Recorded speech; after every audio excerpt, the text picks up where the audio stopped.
Hello and welcome to our Internet Lab Hot Item. Today it's my pleasure to welcome Thomas Lohninger, Executive Director of the non-profit epicenter.works and a well-known defender of net neutrality in Europe and beyond. The reason?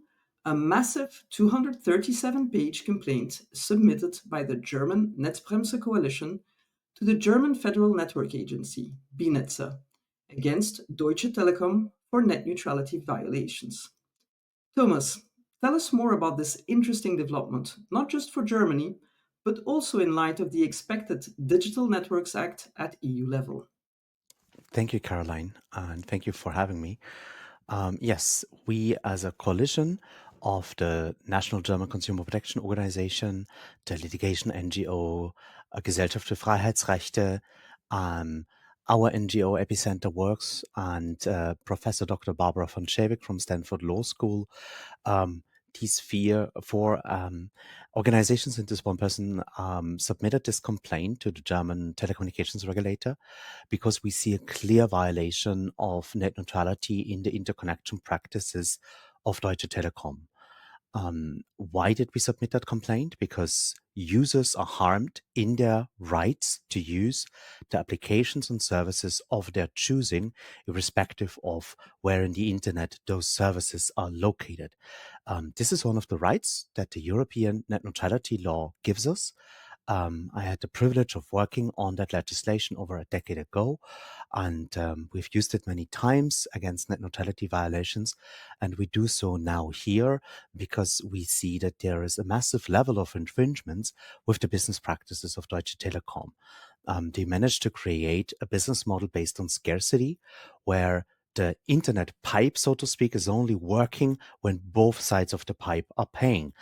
The customers of Deutsche Telekom pay to use the internet, but it only works if the other side, the services that they are trying to use, is also paying Deutsche Telekom directly or indirectly in order to have their services be available without restrictions. Deutsche Telekom was able to do this because they really created a lot of scarcity and bottlenecks in the connections towards their networks.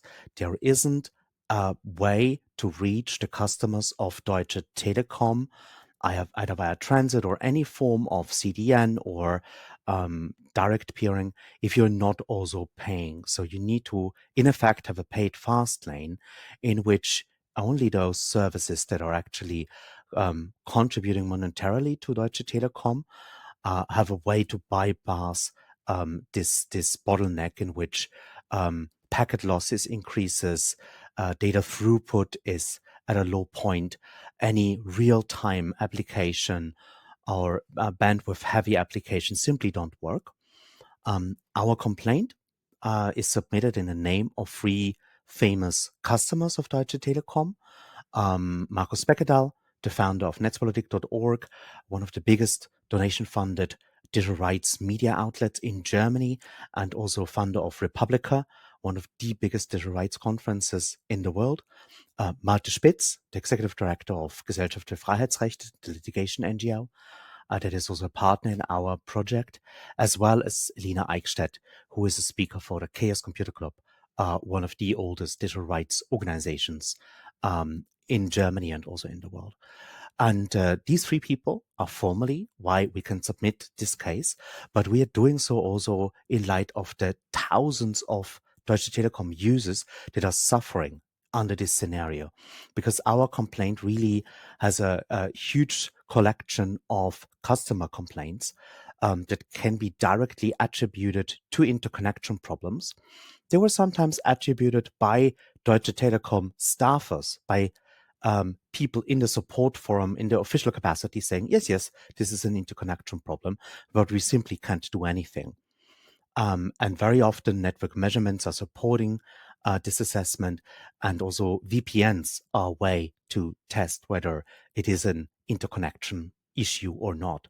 So we have quite solid evidence. We have also a very extensive legal analysis, which explains why we are very confident that our case has merit and that we can utilize the European net neutrality legislation to solve this problem. And we are not alone. We also have the Barrack report from December of 2024, which looked into the interconnection market. And in the core principles completely supports that there is a problem with these very few, very big telecom operators and their interconnection practices. And Barrack also concurs with us that this is actually a potential net neutrality violation that merits an investigation from the national telecom regulators. Yeah, and I think I'll stop here.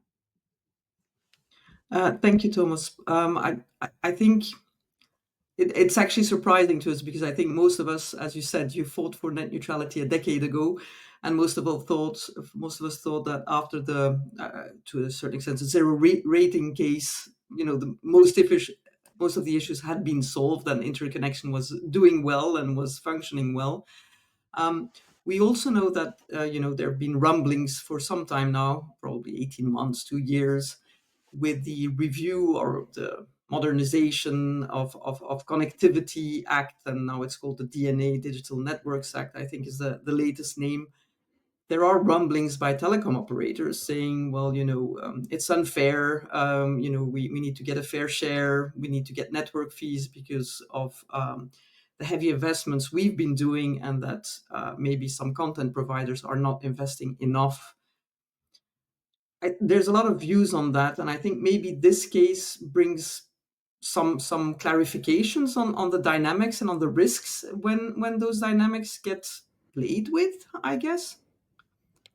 Yes, I start with the history because we both have been in this debate for quite such a long time.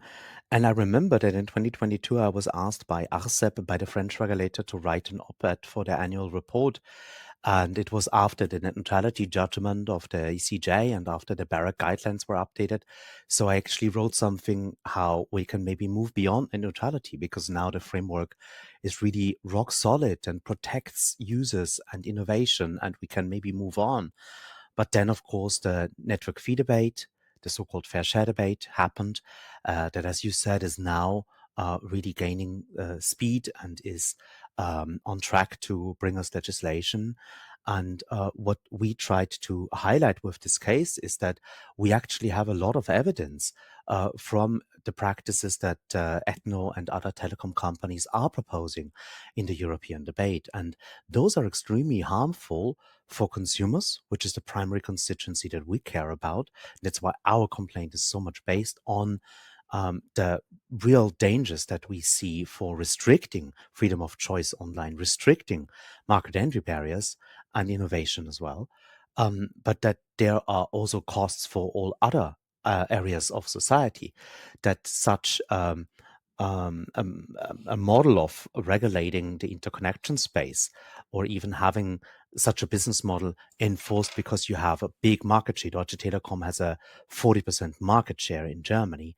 Hence, they are in a position to even use this playbook in their home market, because extorting termination money to make your customers only available if there is money flowing into your pockets is simply a contradiction of net neutrality, because you always have to ask yourself that what happens once a company is not paying, or not paying enough, or simply unaware of the option to pay. We also found that there are many global services, media services, and classical media, sometimes also public broadcasters, in part also from other European countries, that are simply unusable in the network of Deutsche Telekom, because their scarcity is so high that whoever is not paying simply cannot be accessed. And this becomes a problem for media plurality. This becomes a problem for scaling a service in the digital single market. And we are erecting new barriers that are to the detriment of all areas of society, with the one exception of big telecom companies. Mind you that smaller internet service providers would most likely also lose out in such a model. The currently discussed dispute resolution mechanism uh, is exactly what ETNO was proposing in their original paper in 2022. So this is in no way solving the problem that we discussed at length over the past years.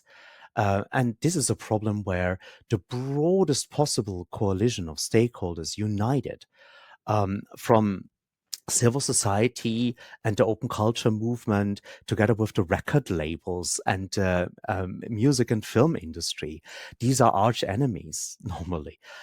Digital rights organizations like ourselves and big tech, whom we are calling actively to outlaw, split up, and tax the hell out of. And suddenly, on this one issue, we are on the same side. Similarly, with media regulators, competition authorities, and first and foremost, telecom regulators that are also, over many statements over the past years, have outlined how this is a risk for net neutrality. And our complaint is not a reality check. We are pointing at a real life example within Europe where such a model exists with all of the harms it brings. And we hope that this is a data point that will be looked at before we propose any new legislation, before we are assessing the impact of any plans that the Commission might put forward. Because we should all agree that we need to do evidence-based policy making, and this is simply a plan which where the risks would outweigh the benefits manifold, and that's simply why we should look at other things to achieve the goal, but not bring back the business model from the telephony era. I think that's a great way of concluding, not bringing back the business model of the telephony days. I think we've all been enjoying the internet. We've sometimes been disappointed in certain parts of the internet, but I think the flow that the internet has given us and the empowerment it has given us as consumers to choose who we wanted to connect to and who we wanted to talk to and what we wanted to see is certainly something that has been enjoyable. Um, well, I hope that your complaint moves swiftly. I don't know how quickly German complaints work with Binetza, but at least it's the regulator, so I guess it's quicker than a court by definition. And let's hope also that in Brussels it is used, maybe the complaint as an evidence based making element for them to assess how some of the plans they are suggesting might work or might not work. I think. Thank you so much, Thomas, for taking the time. We might come and check on you again as the complaints unfold, and hopefully your clients or the users that you are representing will have a good and positive outcome. Thank you. Thank you. Like as you said, we don't have clients; we only have users. We do this for protection of fundamental rights, and I think what is really worth or people's time is reading through these 230 pages and reading through the summary that we provide as well, and the Thank you. collection of user complaints. What we provide here is really a detailed picture of the problems that users experience under such a model, how it impacts their capability to do work at home or from a business connection, Mhm. to educate themselves, to participate in democracy, use the internet as they want, simply. And the Mm. second big thing is really the legal argumentation. And this is again reiterating also what Barrack has communicated to the public since 2022. This will hurt net neutrality, and it's in a collision course with net neutrality. So anyone who proposes a dispute resolution mechanism also has to answer how this will be compatible with the rights that are enshrined in EU law to have an internet that is universal and that allows Mhm. everyone the freedom to choose and the freedom to also innovate. And if Europe decides to go in a different route, there is only one historical example, to my knowledge, where net neutrality was ever repealed, and that's Donald Trump. I really hope this is not the direction that Europe will be taking. Thank you, Thomas. From your word, from your mouth to God's ears, in terms of not replicating that precedent. And yeah, we will provide a link, obviously, in our description to all of the documents, and also there are English summaries and there are English videos explaining the issues. not everything is in German. And I guess now with automatic translation tools, it's all feasible to get the translation even of the big document. Thank you so much, Thomas, and good luck on Epicenter's great work and your partners in the Netzbremse coalition. Thank you, Thank you. Caroline.